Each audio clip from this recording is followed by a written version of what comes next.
राधे राधे दोस्तों। आज हम आपको सुनाएंगे बहन और भाइयों की बहुत ही अच्छी कहानी।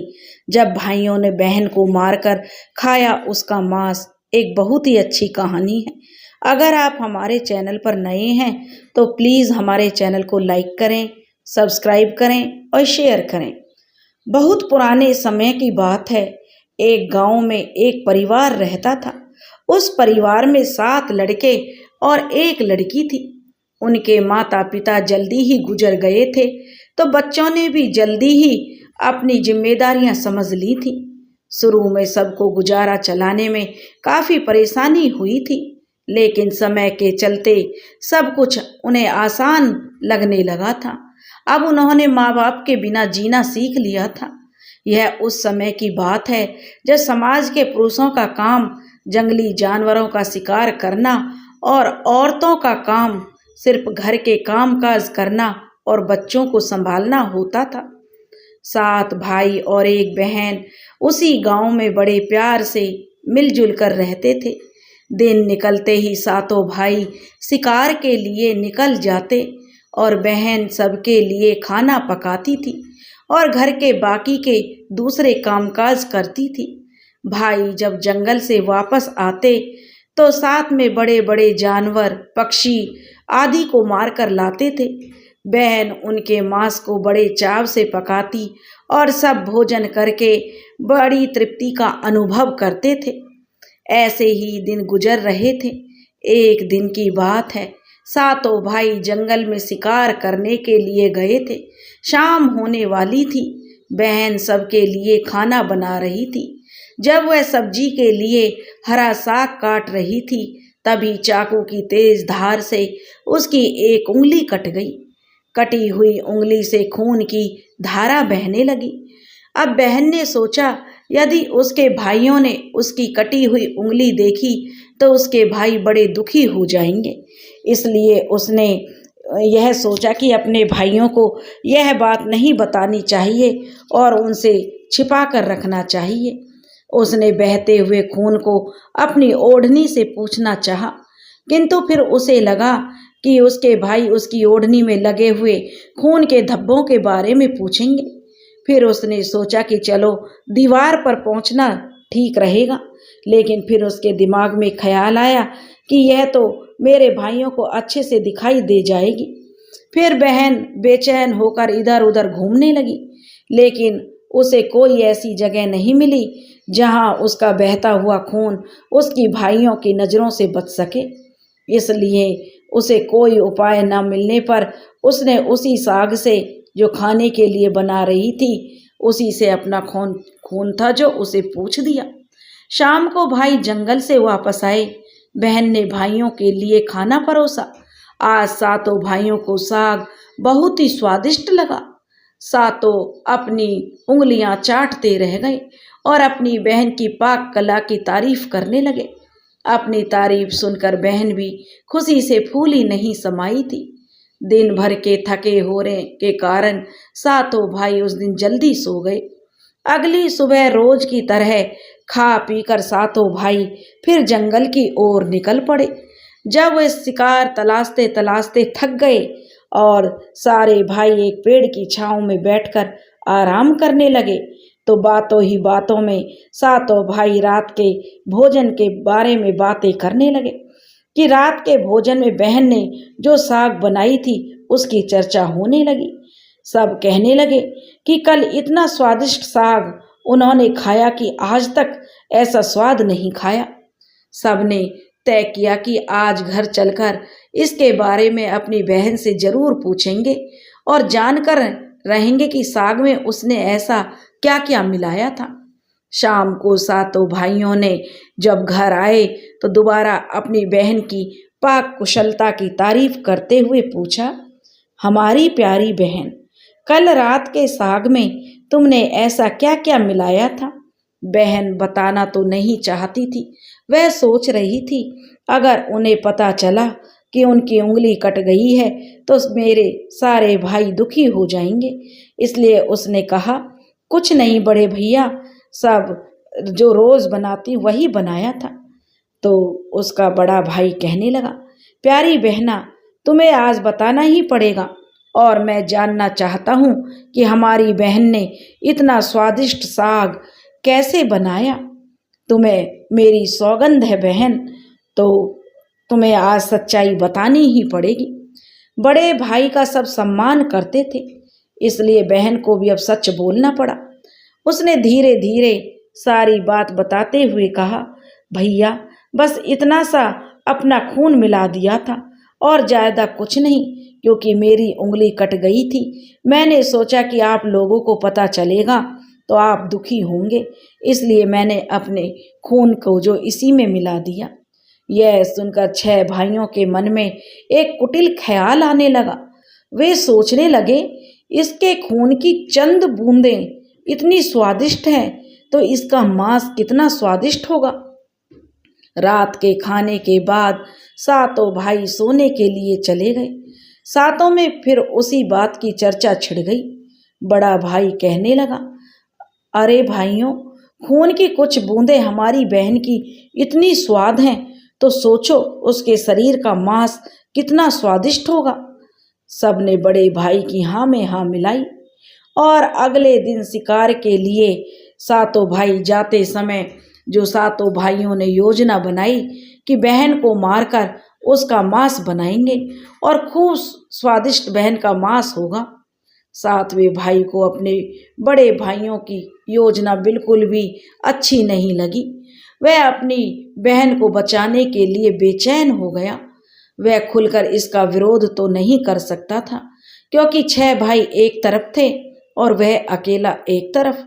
शिकार करने के बाद सभी भाइयों ने मिलकर एक टीले पर बांस के पट्टों से बना एक चबूतरा बनाया, जिसे चांग कहते हैं। उसकी योजना यह थी कि बहन को बहला फुसलाकर यहाँ लाएंगे और तीर मारकर अपनी बहन की हत्या कर देंगे और उसका स्वादिष्ट मांस खाएंगे। अगले दिन बड़े भाई ने अपनी बहन से कहा, मेरी प्यारी बहन, अब तुम बड़ी हो गई हो और शादी के लायक हो गई हो। मैंने तुम्हारे लिए एक सुंदर से वर की तलाश की है। आज हम उसको देखने जाएंगे और उसका घर भी देख कर आएंगे, इसलिए तुम भी सज संवर कर हमारे साथ चलो। बहन शादी की बात से बहुत खुश हुई, तुरंत ही तैयार होकर भाइयों के साथ चलने लगी। चलते चलते जब बहन थक गई तो वह बड़े भाई से पूछने लगी, भैया मेरा ससुराल अब कितना दूर है?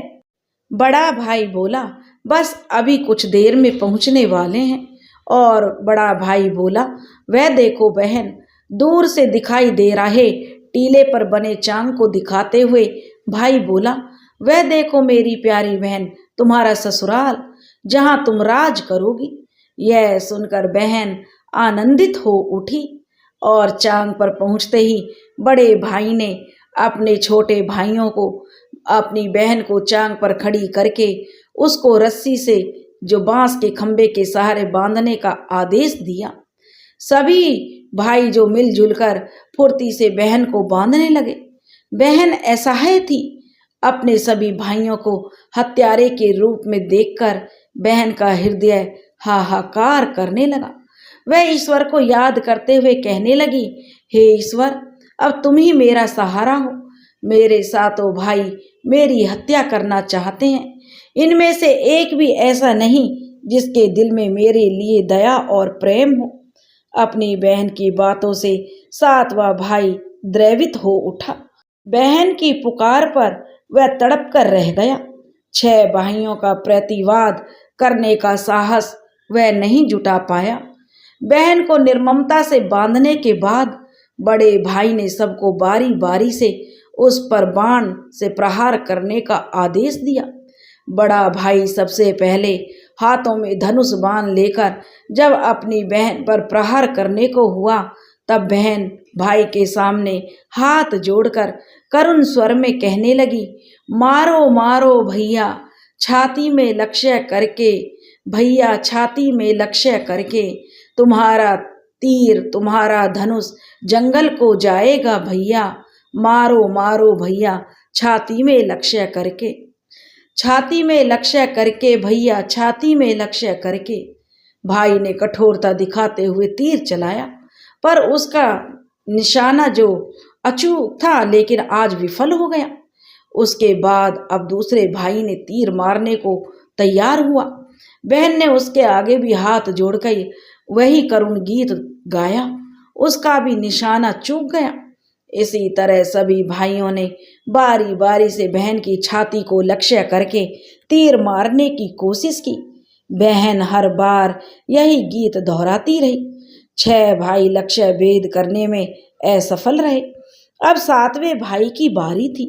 6 भाई उससे कहने लगे कि भाई पूरी ताकत से तीर चलाना और बहन को एक बार में ढेर कर देना। यदि तुम्हारा निशाना चूक गया तो तुम जिंदा नहीं बचोगे, हम सब तुम्हें मार देंगे। बहन ने छोटे भाई की जान खतरे में पड़ते देखी तो उसने अपनी जान न्यौछावर करने और अपने छोटे भाई को बचाने का निश्चय किया।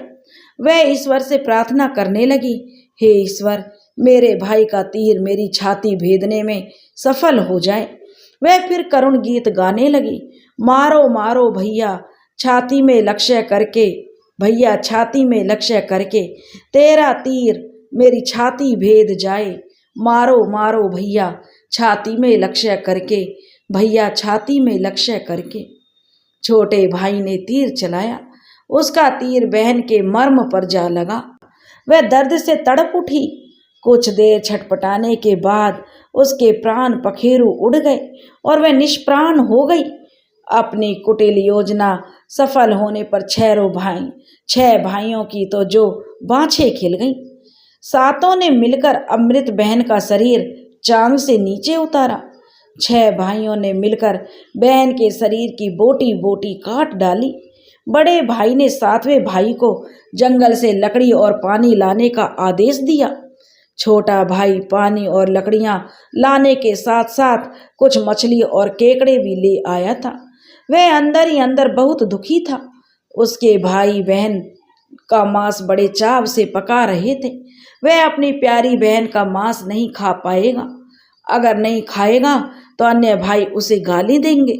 उसने मांस बनाते समय चुपके से अपने साथ लाई मछलियां और केकड़े भी आग में डाल दिए और अपना खाने का जुगाड़ कर लिया। चावल और मांस तैयार हो गया था। जमीन पर केले के पत्ते बिछाकर उसमें सबके लिए खाना परोसा गया। छोटे भाई ने पहले ही अपने बैठने के स्थान पर एक छोटा सा खड्डा खोद लिया था। उसने अपनी पत्तल में परोसे गए अपनी बहन के मांस को चुपके से उस खड्डे में डाल दिया और मछली और भात खाने लगा। बाकी 6 भाई बहन की हड्डियां चबाने लगे तो छोटा भाई केकड़ा चबाने लगा।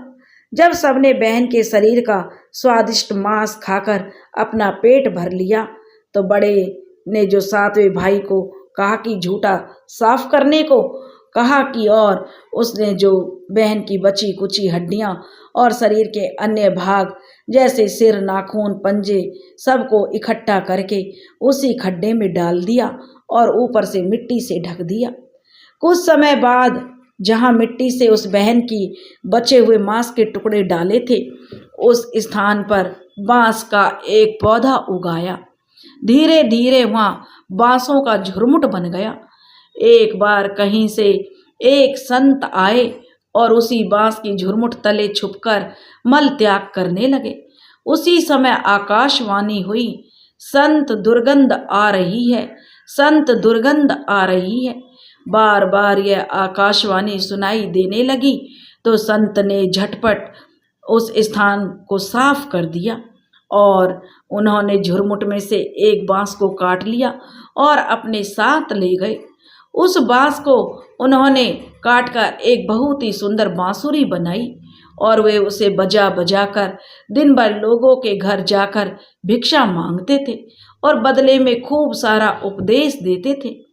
एक दिन की बात है, संत भिक्षा के लिए उसी गांव में उसी बड़े भाई के द्वार पर चला गया। तब तक 6 भाइयों का भी विवाह हो चुका था। केवल 7वां भाई अभी कुंवारा था। जो ही संत ने बड़े भाई के आंगन में कदम रखा तो ही संत की बांसुरी स्वयं बोल उठी, नहीं बाजो रे बांसुरी, यही है दुश्मन सबसे बड़ा, बड़े भाई के घर नहीं बाजो रे बांसुरी। दया प्रेम सब छोड़कर रिश्ते में यही दाग लगाया है, नहीं बजो रे बांसुरी। यही है दुश्मन सबसे बड़ा, बड़े भाई के घर नहीं बजो रे बांसुरी।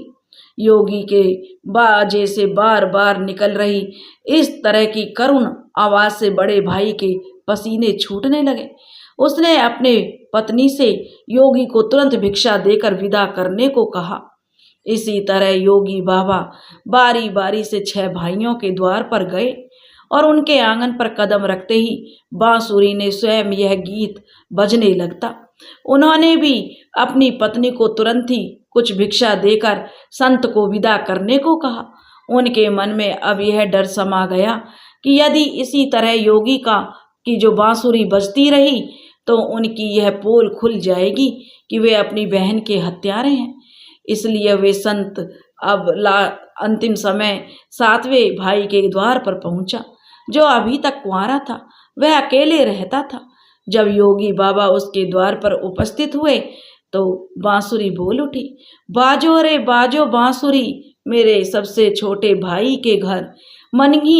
मन की बात मन में छुपाकर युग युग से रखा है अंतर में।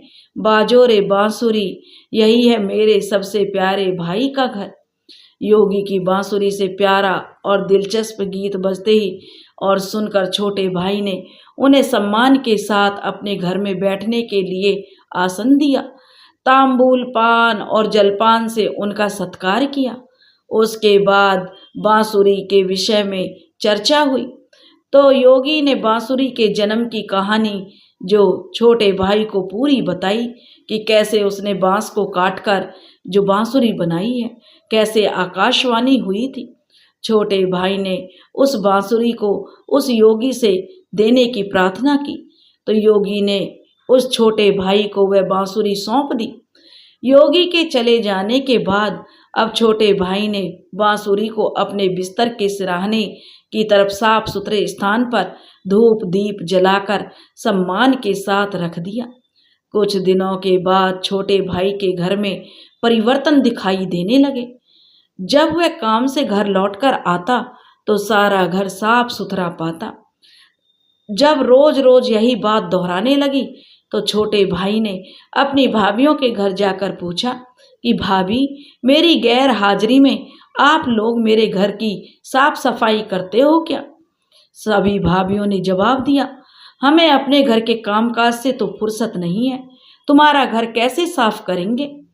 छोटे भाई ने निश्चय किया कि आज वह छुपकर देखेगा कि उसका घर कौन साफ करके जाता है।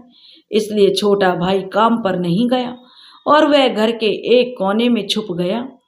घर सुनसान होते ही जहाँ पर बांसुरी स्थापित की थी वहाँ से उसकी बहन की शक्ल की एक लड़की निकली और उसने घर का सारा काम किया और फिर उसी बांसुरी में समा गई। छोटे भाई ने यह सब देखा तो उसे अपनी आंखों पर विश्वास नहीं हुआ। फिर छोटे भाई ने यह बात अपनी बड़ी भाभी को बताई। बड़ी भाभी ने अपने छोटे देवर को समझाया कि जैसे ही लड़की बांसुरी से बाहर निकलेगी तुम उस बांसुरी को आग के हवाले कर देना, फिर उस पर तुलसी जल छिड़क देना, फिर देखना क्या होता है। छोटे भाई ने बड़ी भाभी के कहे मुताबिक सारा काम किया। उसने लड़की के निकलते ही बांसुरी को आग में डाल दिया और लड़की पर पवित्र तुलसी दल का छिड़काव किया। तुलसी दल के स्पर्श से वह मानव रूप में आ गई। भाई ने देखा तो यह तो उसकी प्यारी बहन है। उसने अपनी बहन को गले से लगा लिया। उसके बाद दोनों बहन भाई बड़े प्रेम से जो रहने लगे और बहन ने भाई को और भाई ने बहन को अपना लिया और खुशी से एक दूसरे के साथ रहकर जीवन यापन करने लगे। दोस्तों, इस कहानी से हमें शिक्षा मिलती है, निस्वार्थ प्रेम ही रिश्तों को बनाए रखता है। रिश्तों को कलंकित करने वाले कभी नहीं छुप सकते। दोस्तों, अगर आपको हमारी कहानी पसंद आई हो तो प्लीज़ हमारे चैनल को लाइक करें, सब्सक्राइब करें और शेयर करें। राधे राधे।